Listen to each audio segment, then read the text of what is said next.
স্পন্দনে যে প্রশ্নের ধরন এটা সম্পর্কে একটু আলাদাভাবে বলছিল যে স্পন্দনের পরীক্ষার প্রশ্নগুলো অনেক সুন্দর হয়, অনেক স্ট্যান্ডার্ড হয়। তো আমি সেখান থেকে আসলে স্পন্দনের ব্যাপারে জানতে পারি এবং স্পন্দনে আসার পর স্পন্দনের সাথে যুক্ত হওয়ার পর দেখি যে সত্যি স্পন্দনের পরীক্ষার প্রশ্নগুলো অনেক বেশি স্ট্যান্ডার্ড, অনেক বেশি কনসেপচুয়াল এবং ইউনিক, যেটা আমরা সচরাচর দেখি না আর কি।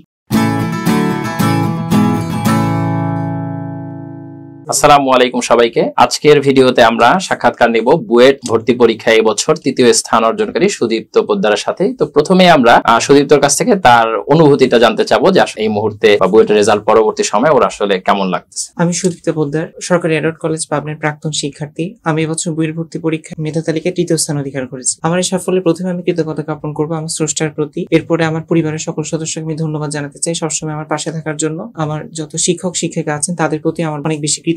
তারা সবসময় আমাকে সাহায্য করেছেন এবং আমাকে একটা ভালো রেজাল্ট করার অনুপ্রেরণা দিয়েছে। আমার আসলে প্রথম থেকে ইঞ্জিনিয়ারিং পড়ার ইচ্ছে ছিল এবং ইঞ্জিনিয়ারিং এ যেহেতু আমাদের দেশে বুয়েট সবচেয়ে বড় প্রতিষ্ঠানের জন্য বুয়েটে পড়ার স্বপ্ন আমার ইন্টার প্রথম থেকেই ছিল, বা তারও আগে থেকে ছিল বলতে গেলে। তো আসলে বুয়েটে ভালো করার পর অনেক বেশি একটা আত্মতৃপ্তি পাচ্ছি এবং এত ভালো একটা রেজাল্ট করতে পেরেছি, এটা আসলে আমার পরিবারের জন্য অনেক বেশি আনন্দের একটা বিষয়। আচ্ছা সুদীপ্ত, এবার হচ্ছে যদি আমরা একটু তোমার কাছে জানতে চাই যে স্পন্দনের সাথে আসলে তোমার পথ চলাটা কিভাবে ছিল বা কেমন ছিল। আমি আসলে সত্যি কথা বলতে স্পন্দনের ব্যাপারে জানতে পেরেছিলাম সহপাঠীদের কাছ থেকে, এবং এই স্পন্দনের যে প্রশ্নের ধরন এটা সম্পর্কে একটু আলাদাভাবে বলছিল যে স্পন্দনের পরীক্ষার প্রশ্নগুলো অনেক সুন্দর হয়, অনেক স্ট্যান্ডার্ড হয়। তো আমি সেখান থেকে আসলে স্পন্দনের ব্যাপারে জানতে পারি এবং স্পন্দনে আসার পর স্পন্দনের সাথে যুক্ত হওয়ার পর দেখি যে সত্যি স্পন্দনের পরীক্ষার প্রশ্নগুলো অনেক বেশি স্ট্যান্ডার্ড, অনেক বেশি কনসেপচুয়াল এবং ইউনিক, যেটা আমরা সচরাচর দেখি না আর কি। স্পন্দনের এই দিকটা আমার কাছে অনেক ভালো লাগছিল, এই প্রশ্নের ধরনের ব্যাপারটা। তো সুদীপ্ত, আমরা আসলে তোমার কাছ থেকে একটা জিনিস একটু জানতে চাইবো, সেটা হচ্ছে তোমার এই বছর বুয়েট ভর্তি পরীক্ষায় মেরিট পজিশন ছিল 3rd। আসলে তুমি যদি একটু সাজেশন দিতা যে যারা এই বছর 2024 সালে ভর্তি পরীক্ষা দিবে, তারা যদি আসলে র্যাঙ্ক চায়, টপ পজিশনের দিকে থাকতে চায়, তাহলে তাদের প্রতি আসলে তোমার গাইডলাইনটা কি? আমি আসলে আমার পুরো অ্যাডমিশন জার্নিতে একটা বিষয় খুব ভালোভাবে বুঝতে পারছি, সেটা হচ্ছে ইঞ্জিনিয়ারিং ভর্তি পরীক্ষার জন্য এফিসিয়েন্সিটা অনেক বেশি গুরুত্বপূর্ণ। অনেক বেশি যে কঠিন অঙ্ক করতে হবে এমন কোনো কথা নাই। একটা কনসেপ্টের কয়েকটা কঠিন প্রশ্ন করো, কঠিন প্রশ্ন প্র্যাকটিস করো, সেটাই আসলে অনেক বেশি। তার পাশাপাশি আমার মনে হয় সহজ প্রশ্নগুলো আরো বেশি প্র্যাকটিস করা উচিত, কারণ আমি আমার পরীক্ষাগুলোতে দেখতাম যে কঠিন জিনিস আমি কোনোভাবে পেরে যেতাম স্রষ্টার আশীর্বাদে, কিন্তু সহজ প্রশ্নগুলো কেন জানি ভুল হয়ে যেত। আর সহজ প্রশ্নে ভুল হলে আমরা জানি যে আমাদের বুয়েট ভর্তি পরীক্ষায় পার্শিয়াল মার্ক থাকে, কিন্তু যেগুলো ডিরেক্ট সূত্রের অঙ্ক সেগুলোতে তুমি যদি ধরো সূত্রটাই ভুল করছো, সূত্র ঠিক লিখছো কিন্তু মান বসাতে ভুল করছো, ওইগুলোতে কিন্তু তুমি খুব বেশি পার্শিয়াল মার্ক পাবা, হয়তো বা 2-3 মার্ক। কিন্তু বড় যেসব ম্যাথ থেকে ওইগুলোতে কিন্তু ভুল গেলেও তুমি এক ভালো অ্যামাউন্ট অফ পার্শিয়াল মার্ক পাবা যদি তুমি সেই যোগ্যতাটা রাখো। কিন্তু সহজ অঙ্কে কিন্তু সেই সুযোগটা থাকে না। ওই জন্য আমার অ্যাডভাইস থাকবে যে তুমি সহজ জিনিসগুলো প্র্যাকটিস করবা, এফিসিয়েন্সি বাড়ানোর উপর বেশি গুরুত্ব দিবা। কারণ আমাদের ভর্তি পরীক্ষাতে কিন্তু কোনো ইঞ্জিনিয়ারিং ভর্তি পরীক্ষায় সিকিউরিট বলি বা বুয়েট বলি কোনো পরীক্ষাতে প্রশ্ন অনেক বেশি যে কঠিন এমন ছিল। বেশিরভাগ প্রশ্নে আমাদের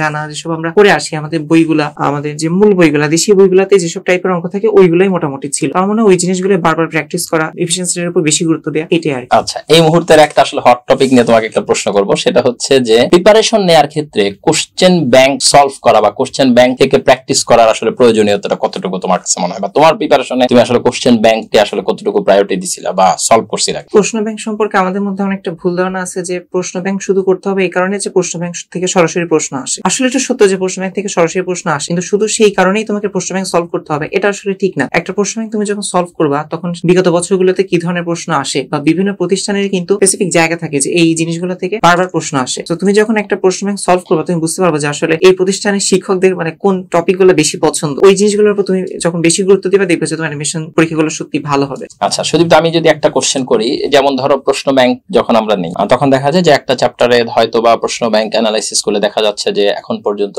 30-40টা কোশ্চেন আসছে বা 50-60টা এমসিকিউ। একজন স্টুডেন্ট যদি এইভাবে চিন্তা করে যে আমি আসলে আমার প্র্যাকটিস করার ক্ষেত্রে প্রথমে প্রশ্ন ব্যাংকের ওই প্রবলেম গুলো সলভ করলাম, তাহলে কি এইটা একই সাথে তার দুই দিকে উপকার হয় কিনা, যে তার প্র্যাকটিসটাও হইলো একটা কনসেপ্ট, আর পাশাপাশি যেটা হলো প্রশ্ন সম্পর্কে একটা ধারণা হইলো? হ্যাঁ, সেটা তো অবশ্যই, কারণ প্রশ্ন ব্যাংকে যেহেতু প্রশ্নের সংখ্যা বেশি থাকে, প্রতিটা টপিকই মোটামুটি থাকে কম বেশি, তুমি যখন সলভ করবে তখন প্র্যাকটিসটাও হবে, তুমি একটা ভালো আইডিয়া পাবা আর কি, যে কোন টপিক থেকে বেশি প্রশ্ন আসে, কোন টপিক থেকে কম প্রশ্ন আসে, কোনটা তুমি বেশি গুরুত্ব দিবা। তবে তার পাশাপাশি আমার মনে হয় যে মূল বইয়ের যে অনুশীলনী গুলো আছে এর পাশাপাশি তুমি চাইলে আরো কিছু রিসোর্স থেকে সলভ করতে পারো, কারণ আসলে প্র্যাকটিসটা অনেক বেশি দরকার। প্রশ্ন ব্যাংকটাই যদি তুমি 3-4 বার প্র্যাকটিস করো সেটা হয়তোবা তোমার একটা ভালো দিবে, হেল্প দিবে, কিন্তু সব প্রশ্ন তো আলটিমেটলি প্রশ্ন ব্যাংক থেকে আসবে না, হয়তোবা সর্বোচ্চ হলে 3টা বা 4টা। বইটা কখনো কখনো তা আসে না, আমাদের হয়তোবা 3-4টা ছিল, কিন্তু কখনো কখনো দেখা যায় সর্বোচ্চ একটা, বা আমাদের আগের বছর কিন্তু প্রশ্ন ব্যাংক থেকে কোনো প্রশ্নই ছিল না। তো আসলে যেটা বললাম আর কি, যে প্রশ্ন কমন পাওয়ার আশায় তুমি প্রশ্ন ব্যাংক সলভ করো না, প্র্যাকটিসের দিকটাকে ফোকাস রেখে প্রশ্ন ব্যাংক সলভ করো, এবং তোমার যদি মনে হয় আরো প্র্যাকটিস দরকার। বেশিরভাগ স্টুডেন্টের ক্ষেত্রে দেখা যায় শুধু প্রশ্ন ব্যাংক সলভ করে আসলে কেউ বই ভর্তি পরীক্ষা বা ইঞ্জিনিয়ারিং ভর্তি পরীক্ষা দিতে যায় না, তার পাশাপাশি আরো অনেক জায়গা থেকে প্র্যাকটিস কর। তোমার যদি মনে হয় ওই মূল বই বিভিন্ন যেসব রিসোর্স আছে তোমার কাছে সেই সব জায়গা থেকে প্র্যাকটিস করবা। ওকে, তাহলে আমরা মোটামুটি